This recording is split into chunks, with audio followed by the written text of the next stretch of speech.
If you saw my maintenance video, then you know I recently did what I call a rescue pedicure, which is basically when your feet are just so far gone that you have to pull out like a 15-step skincare routine just to get them back to normal. So I don't have a ton of work to do today, but now that I have a good foundation, I can actually make my toes look pretty again with a little polish. So I'm going for an aubergine for fall. And very subtle nail art since Halloween is right around the corner, because you know how Christmas hasn't really felt like Christmas for the last couple of years?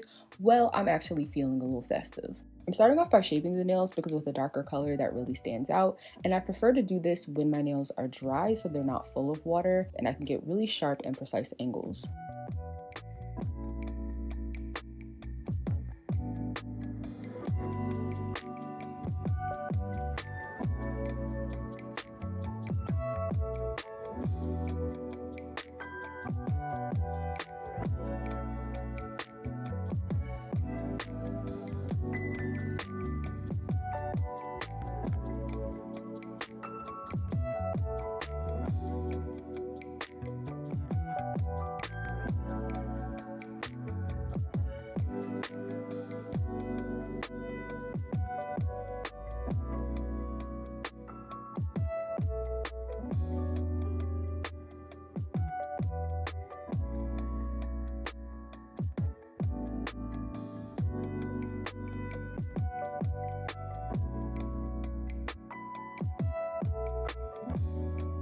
And y'all, I'm still so in love with these pedicure boots. Even though you see me film like this, I actually manspread when I have these on because my feet do turn out a little bit, so this is just so much more comfortable.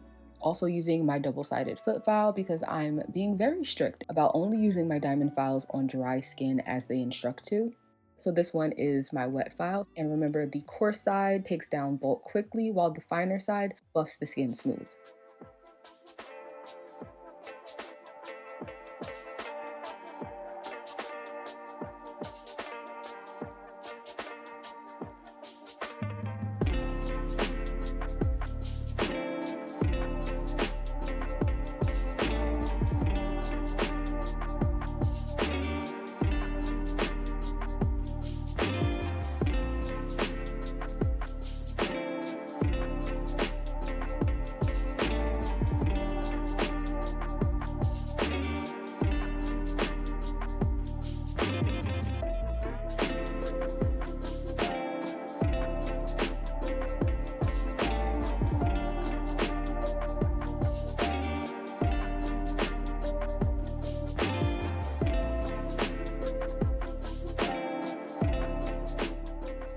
So you'll notice that I first have larger pieces falling down with the rough side, but then there's more of a dust when I turn it over to the softer side.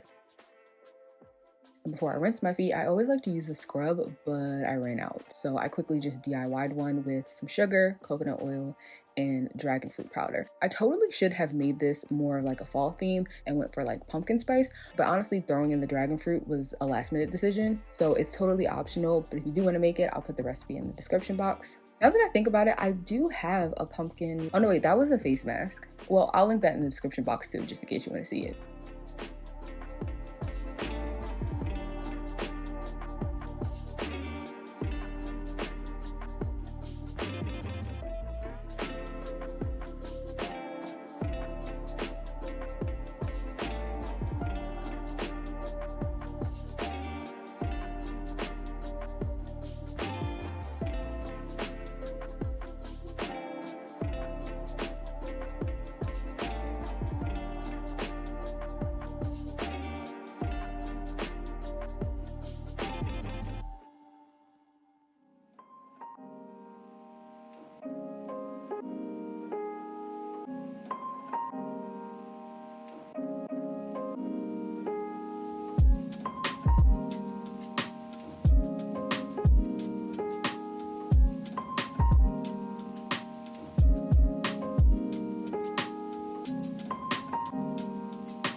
As you can see from my thumb, I'm also desperately in need of a manicure. I usually post nail related stuff on my Instagram, but I did film it on this camera. So if you want to see it, make sure you turn on your notifications because it will be in the next self-care maintenance video.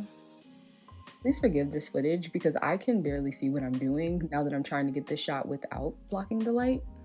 If you're against cutting anything that isn't cuticle, or you always get hangnails after trimming the lateral nail folds, remember you can just use a nail file to buff away the dead skin or even a cuticle stone. If you choose the file, just be sure to use both a medium and a fine grit, just like I did with the foot files, and that'll ensure that the skin is smooth and not jagged. Now that the skin is hydrated, we need to lock in that moisture to slow down the evaporation. So you know what's next, an oil bath. And what makes the oil bath is clearly the socks, because since we can't literally submerge our feet in like a bucket of oil, this allows you to use just enough product and trap the oil so that it has nowhere else to go but to absorb into your skin. Whereas if you used regular socks, since they're obviously made of cotton, they are absorbent. The ones I had were like a half sock. So I was able to find these and they are literally perfect because unlike the other ones, I can actually walk in these. Like the bottom of them have a texture to it. And at best, I thought that would make it just like a little bit less slippery, but no, you can fully walk in these like normal. I'm sure I've mentioned it before, but this is a one-woman operation and I don't have management like other creators. So in addition to doing all of the creative stuff like videography and editing, I also have to do the not so fun logistical behind the scenes stuff. But admin is definitely one of my least favorite tasks to do. So that's probably why I always forget to do really important things like checking my emails, sending out invoices. So the more automated I can make that, the better. And that's what I like about Squarespace. It's not just a website builder, even though that's where it began. It has really evolved into a bunch of tools that you can use not only in conjunction with your site, but to really aid all areas of creativity and sharing your artistry with others, whether it be just having an online presence, generating revenue, or seeking job opportunities. And since the workforce is utilizing a lot more contractors, features like invoicing, for example, can really help streamline your workflow, helping to bridge that gap between artist and admin. With the invoicing dashboard, you can see at a glance what's been sent, what's been paid, and what's overdue. On top of that, you can even manage client projects as they're able to upload images and any pertinent files at intake. And in addition, you can store all of your notes, proposals, contracts, along with their information all in one place. So if like me, you just want to create, but you're struggling to keep it all together, you might want to look at some of Squarespace's new products. And if you haven't already signed up, you can get 10% off with my code abetweene. I'm starting with the base coat, not only because it will help prevent staining on the natural nail, especially with such a dark color, but remember, colored polish is not engineered to adhere to the natural nail plate. They are much more concerned with achieving the color that they're trying to achieve than making the formula stick, and it's just not designed to. So you need a base coat to act as your foundation for adhesion, and that'll also help with longevity and help prevent chipping.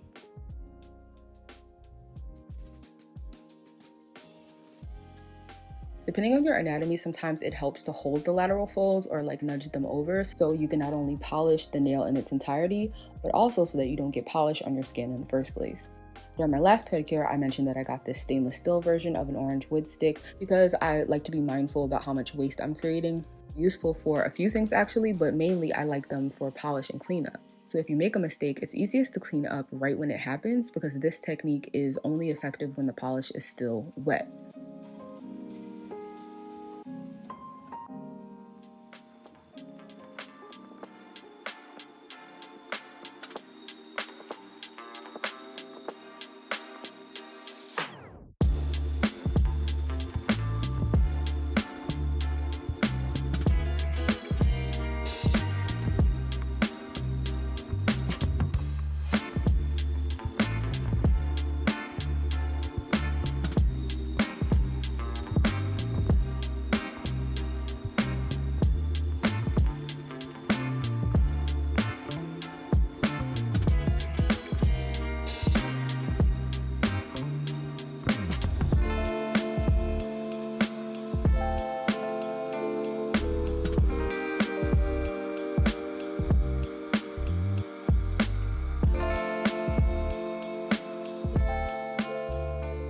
You haven't exactly mastered polishing your toenails, or your feet are hard for you to reach so you can't be as precise as you want, or if you just don't want to keep stopping and starting and want to paint everything at once, you can also use this to make a DIY Q-tip while still having the precision of the pointed end. You just split open a cotton pad or unwind a cotton ball, because did you know that cotton balls aren't actually round, like it's just a pinwheel? But anyway, you just wrap the fluff by spinning it, and then you lay everything flat like so. Then you can dip it into a little bit of polish remover or acetone, and I do mean a little because you do not want to soak it. Otherwise, it'll flood the nail and then the color will start to bleed. And you especially don't want that with a color like this because it leaves red, so that'll look like your skin is just inflamed. Oh, and for the smaller toes, the way that I load the brush is, in addition to wiping one full side, I also wipe the top of the alternate side, and that gives me the perfect amount every time. When I apply the polish, you'll notice that I first offload some of it onto the nail, then I rock the brush back towards the cuticle line, letting the bristles fan out so that it creates a nice curve before I eventually drag down, and then you just repeat that on the right and left.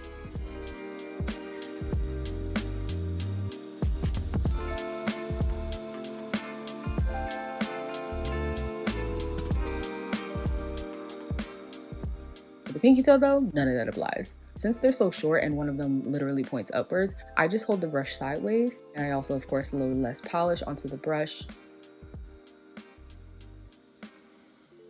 By the way, this is what happens when I don't hold the lateral folds on my big toe. From a bird's eye view, I thought that I painted the whole thing, but in reality, I left this large margin. So don't underestimate the position that you sit in, because it can make a big difference. Of course, it doesn't have to be perfect because like no one's going to be that close to your feet anyway, but for darker colors, I feel like it can still be really noticeable even from far away.